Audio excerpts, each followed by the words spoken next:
You know, we caught a few fish today also on center pin, float fishing with big chunks of skein.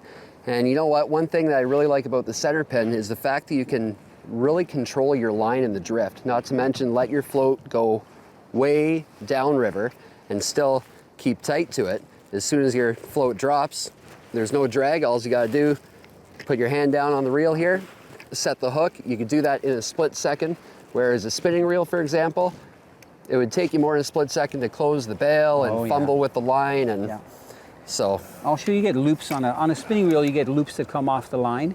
So I think one of the facts that the center pins are a larger diameter spool. So even though the line doesn't come off the front, it literally comes off the side when you're casting. It's guided by your hand. You can see that it's much larger than any spinning reel. So there's a tendency for the line to coil less, so it shoots through the guides much better.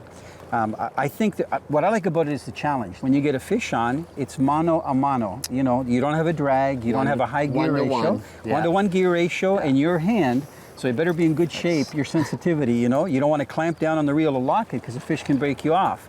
So you can either use your left hand or a finger, you know, just to put as much pressure or as little. Well, there you go. There's another disadvantage with the float reel. You can control your drag right here. You don't have to reach around your line.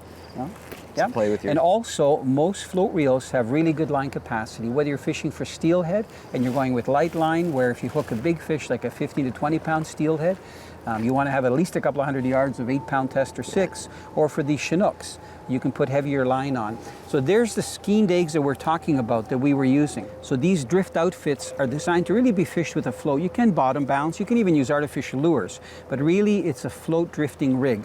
And right now in the fall, because there are salmon spawning in here, using a chunk of salmon skeened eggs, that means they're still attached, and you can see the membrane that these eggs are attached to, and a very simple slip knot to just put the little chunk of eggs in there and then tighten it, and they don't fall off. And it works really well for getting fall salmon, especially in tributaries.